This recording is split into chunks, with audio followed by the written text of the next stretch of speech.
ನಮಸ್ತೆ ಸ್ನೇಹಿತರೆ.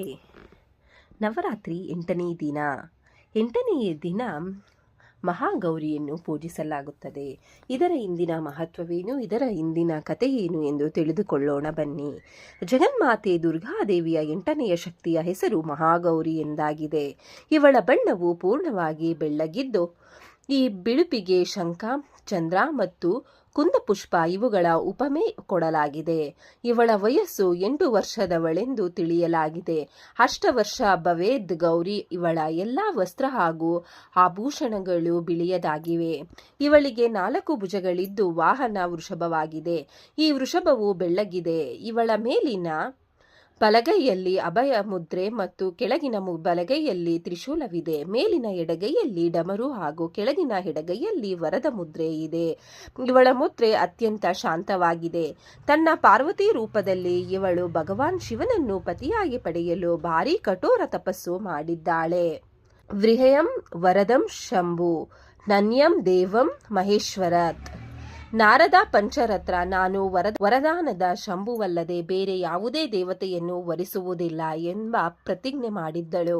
ಗೋಸ್ವಾಮಿ ತುಳಸಿದಾಸರು ಹೇಳಿರುವರು, ಅವಳು ಭಗವಾನ್ ಶಿವನನ್ನು ವರಿಸುವುದಕ್ಕಾಗಿ ಕಠೋರ ಸಂಕಲ್ಪ ಮಾಡಿದಳು.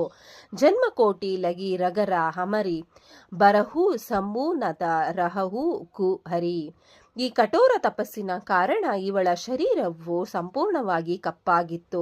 ಇವಳ ತಪಸ್ಸಿಗೆ ಸಂತುಷ್ಟರಾಗಿ ಭಗವಾನ್ ಶಿವನು ಇವಳ ಶರೀರವನ್ನು ಗಂಗೆಯ ಪವಿತ್ರ ಜಲದಿಂದ ಚೆನ್ನಾಗಿ ತೊಳೆದಾಗ ಅದು ವಿದ್ಯುತ್ತಿನಂತೆ ಅತ್ಯಂತ ಪ್ರಕಾಶಮಾನವಾಗಿ ಬೆಳ್ಳಗಾಯಿತು. ಆಗಿನಿಂದ ಅವಳ ಹೆಸರು ಗೌರಿ ಎಂದಾಯಿತು. ನವರಾತ್ರಿಯ 8ನೆಯ ದಿನ ಮಹಾಗೌರಿಯ ಉಪಾಸನೆಯ ವಿಧಿ ಇದೆ. ಇವಳ ಶಕ್ತಿಯು ಅಮೋಘ ಹಾಗೂ ಸಂಧ್ಯಾ ಫಲದಾಯಿನಿಯಾಗಿದೆ.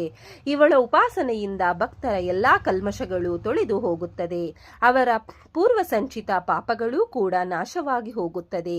ಭವಿಷ್ಯದಲ್ಲಿ ಪಾಪ, ಸಂತಾಪ, ದೈನ್ಯ, ದುಃಖ ಅವರ ಬಳಿಗೆ ಎಂದೂ ಬರುವುದಿಲ್ಲ. ಅವರು ಎಲ್ಲಾ ಪ್ರಕಾರದಿಂದ ಪವಿತ್ರ ಮತ್ತು ಅಕ್ಷಯ ಪುಣ್ಯಗಳ ಅಧಿಕಾರಿಯಾಗುತ್ತಾರೆ. ಜಗಜ್ಜನನಿಯ ಧ್ಯಾನ, ಸ್ಮರಣೆ, ಪೂಜೆ, ಆರಾಧನೆಯು ಭಕ್ತರಿಗಾಗಿ ಎಲ್ಲ ವಿಧದಿಂದ ಶ್ರೇಯಸ್ಕರವಾಗಿದೆ. ನಾವು ಯಾವಾಗಲೂ ಇವಳ ಧ್ಯಾನ ಮಾಡಬೇಕು. ಇವಳ ಕೃಪೆಯಿಂದ ಅಲೌಕಿಕ ಸಿದ್ಧಿಗಳು ಪ್ರಾಪ್ತವಾಗುತ್ತದೆ. ಮನಸ್ಸನ್ನು ಅನನ್ಯ ಭಾವದಿಂದ ಏಕನಿಷ್ಠವಾಗಿಸಿ ಮನುಷ್ಯನು ಸದಾಕಾಲ ಇವಳ ಪಾದಾರವಿಂದಗಳ ಧ್ಯಾನ ಮಾಡಬೇಕು. ಇವಳು ಭಕ್ತರ ಕಷ್ಟಗಳನ್ನು ಖಂಡಿತವಾಗಿ ದೂರ ಮಾಡುತ್ತಾಳೆ. ಇವಳ ಉಪಾಸನೆಯಿಂದ ಅರ್ಥ ಭಕ್ತರ ಅಸಂಭವ ಕಾರ್ಯಗಳು ಕೂಡ ನೆರವೇರುತ್ತವೆ. ಆದ್ದರಿಂದ ಇವಳ ಚರಣಗಳಲ್ಲಿ ಶರಣಾಗತನಾಗಲು ನಾವು ಎಲ್ಲಾ ವಿಧದಿಂದ ಪ್ರಯತ್ನಿಸಬೇಕು. ಪುರಾಣಗಳಲ್ಲಿ ಇವಳ ಮಹಿಮೆಯನ್ನು ಅನೇಕ ಆಖ್ಯಾನಗಳು ಹೊಗಳಿವೆ. ಇವಳು ಮನುಷ್ಯರ ವೃತ್ತಿಗಳನ್ನು ಸತ್ ಕಡೆಗೆ ಪ್ರೇರೇಪಿಸಿ ಅಸತ್ತಿನ ನಾಶ ಮಾಡುತ್ತಾಳೆ.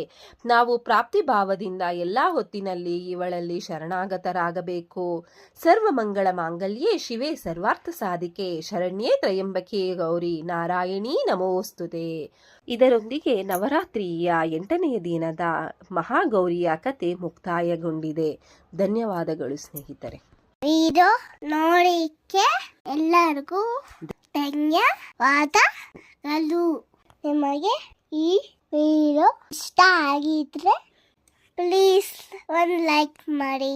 ನೆಕ್ಸ್ಟ್ ಇನ್ನು ಜಾಸ್ತಿ ವಿಡಿಯೋ ಹಾಕ್ತೀವಿ. ಹಾಗೆ ನಿಮ್ಮ ಫ್ರೆಂಡ್ಸ್ಗೆ ಶೇರ್ ಮಾಡಿ ಮತ್ತೆ ಸಬ್ಸ್ಕ್ರೈಬ್ ಮಾಡಿ. Thank you very much.